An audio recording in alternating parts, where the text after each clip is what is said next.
We are Team Okanagan Sun Football with Ryan Waters. Recently, the Okanagan Sun completed their 2009 development camp, a weekend which gives the coaching staff a chance to see some young players in grades 10 through 12 who may be part of their team in the coming years. Sun President Les Weiss breaks down the camp as he took in the scrimmage from the sidelines, the first chance he's had to see live football since October. Yeah, it has been a while, Ryan. You know, obviously, we've had this camp over the years 3 or 4 times, and the first year it was very successful. The last few years it hasn't been successful, but Pete McCullough, our new head coach, has taken upon himself to make this thing work, and by the numbers that are out here, I think they have 80 kids. It's very successful. A lot of Kelowna kids, too, from Boucherie and KSS and OKM. That's nice to see.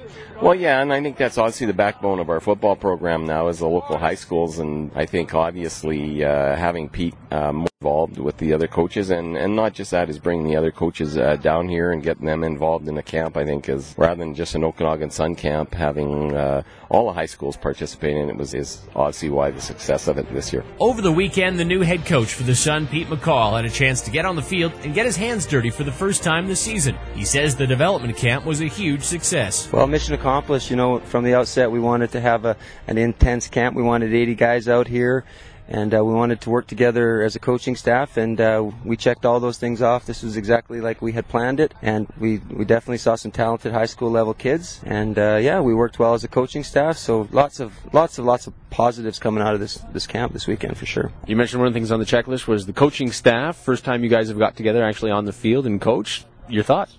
That was great. I had to be the official for the scrimmage there, so I was getting yelled at a lot and called names. But no, they had a great time. Yeah, like I say, splitting that team in half and getting the coaches to split in half too, that really brings up the rivalries and the competition. So yeah, it was just a fantastic job by all our coaches and the kids and all of our support staff, trainers. We got these great trainers here. It's the nature of the game. Kids get hurt. We had a couple kids go down today, but we got the best guys in town working for physio for us. So I'm just impressed with everybody. The development camp was attended by numerous players throughout the Okanagan, but also had a handful of players from all parts of BC and a few from Winnipeg.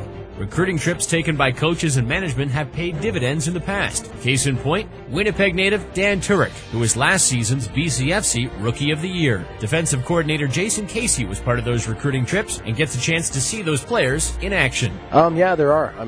There's a couple of guys from Boucherie and KSS, which would be nice to have them back out. A couple linebackers, a couple of D-line. There's also, there's a whole bunch of DBs that I think are talented enough, both locally and out of town. So yeah, I think there's a great deal more than I expected of talent that could come in and hang with our veterans and actually see themselves making our roster for sure. Yeah. The month of May is a busy one for the Sun with their spring camp, the 3rd annual Pro-Am camp, the largest football camp in British Columbia, and the first ever scholarship breakfast. For more information, click on the links here on OkanaganSun.ca. Until next time, I'm Ryan Waters.